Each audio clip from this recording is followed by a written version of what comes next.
আজকে থেকে আমার সেলুনে কোরআনের হাফেজ, এতিম বাচ্চা, মসজিদের মুয়াজ্জিম, ঠিক আছে, প্রতিদিন 10 জন করে ওনাদেরকে আমরা ফ্রি দিব সার্ভিস।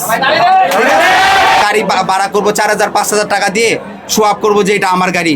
আমি ওই আবিরের মতো, প্রিন্স মামুনের মতো না, শো আপ করবো না, ঠিক আছে। সফলতা হচ্ছে ভাই, প্রথমত হচ্ছে খুব কষ্ট করেছিলাম।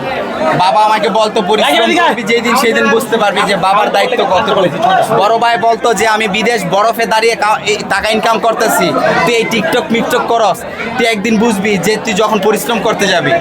এই সেলুনটা সম্পূর্ণ আমার করতে আমি খুবই কষ্ট করেছি, এবং হচ্ছে আমার যাদের সাথে আমি 24টা ঘন্টা কাটাইছি, যাদের সাথে আমি মানে এক প্লেটে ভাত খাইছি, সেই মানুষগুলো আমার পাশে ছিল না। কিন্তু আমার একটা বন্ধু, আমার বেস্ট ফ্রেন্ড তুহিন বলছে ইনশাল্লাহ আমি তোর পাশে আছি। ও যদি না থাকতো তাহলে মনে হয় এটা পরিপূর্ণভাবে হইতো না। মানবিক হয়ে থাকে, আপনি একটা কন্টেন্টের পিছনে আপনার কি পরিমাণ সময় ব্যয় করতেন? আমার কন্টেন্ট তো পুরো আমার সময়টা জুড়ে, আমার জীবনটাই কন্টেন্ট। কারণ যতদিন আমি বেঁচে থাকবো আমি মানবিক কাজ করেই যাব ইনশাল্লাহ।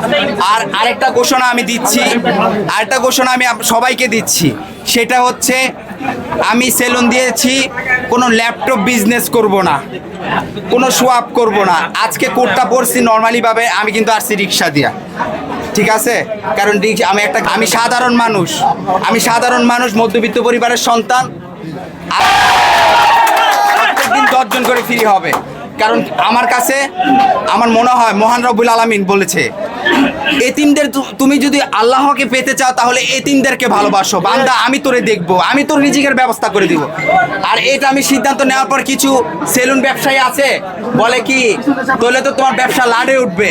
আমি মহান রব্বুল আলামিনের কাছে দৃঢ় বিশ্বাস, আমার রিজিক ওই আল্লাহ ব্যবস্থা করে দিবে। আর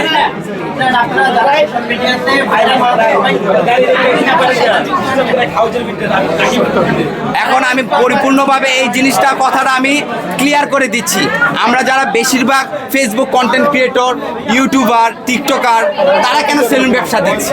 কারণ আমাদের প্রতিটা সময় কিন্তু ভিডিওর মধ্যে চলে যায়, পড়াশোনাটা অল্প ফোকাস দেই, যে কারণে যদি আমি একটা রেস্টুরেন্ট দেই সেখানে বাটপারি করবে কর্মচারীরা, বাটপারি শেষ হবে না। একটা যদি কাপড়ের দোকান দেই তাহলে কি করব? কাস্টমার আসবে বলবে 1500 টাকা, কাপড়ের দাম 700 টাকা, আমার বলবে স্যার 700 টাকা বিকছি, বাকি 700 টাকা তার পকেটে পড়বে। কিন্তু যখন আপনি সেলুন ব্যবসা দিবেন তখন চেয়ারে কজন বসে, ফেসিয়ালে কজন বসে, ঠিক আছে ম্যানেজার আমাকে হিসাব দাও। That's it. চিন্তা ভাবনা করে আমরা সব কন্টেন্ট ক্রিয়েটর এই সেলুন ব্যবসা দিয়েছি। আচ্ছা, এই যে আপনি বললেন যে 10 জনকে ফ্রি দিবেন, এই যে মানবিকতা, মানে এইটা কেন? কারণ আমার শুরুটাই হয়েছে এই যে এত মানুষগুলো আসছে, একটা কি নর্মাল টিকটকারের কাছে কখনো আসতো? কেউ খুলনা থেকে আসছে, রাজশাহী থেকে আসছে, ইয়া থেকে আসছে। এখন কিছু মানুষ কমেন্টে বলবে যে আমি এটা সিম্পিতি পাওয়ার জন্য করেছি। ভাই আমার শুরু থেকেই তো ওদেরকে নিয়ে কাজ, আমি ওদেরকে নিয়ে কাজ করেছি বিধায় তো 2 টাকা আমার পকেটে ছিল, 1 টাকা তাদেরকে দিছি, আর 1 টাকা আমার পকেটে রাখছি। কারণ আমি বাইচে থাকলেই তো, সুন্দর করে থাকলেই তো তাদেরকে নিয়ে আমার ইয়ে হবে, কাজ হবে। যার কারণে এই সিদ্ধান্ত নিয়েছি। শুরুটা যেহেতু জার্নিটা যেহেতু আমার অসহায় মানুষ এবং হচ্ছে আমাদের এতিম ভাই আছে যারা, তাদেরকে নিয়ে। আজকে আমি একটা বিভিন্ন সেলিব্রিটিরা তো প্রোগ্রামে তো অনেক বড় বড় করে সেলুন দিয়েছে, লাক্সারিজ বলে, তাই না? আমার সেলুনটায় আজকে থেকে আমার সেলুনটাতে আমি কোনো লাক্সারিয়াসভাবে ল্যাপটপও টিপবো না, দামি কোনো গাড়িতেও কিন্তু আজকে আমি আসি নাই। আজকে আমি একটাই ঘোষণা দিব, কোরআনের হাফেজ, মসজিদের ইমাম সাহেব, তারপর হচ্ছে এতিম বাচ্চাদের জন্য আমার সেলুনে প্রত্যেক দিন 10 জন, মিনিমাম 10 জনের পরে সার্ভিস 10 জনের জন্য এভরিডে ফ্রি থাকবে ইনশাল্লাহ।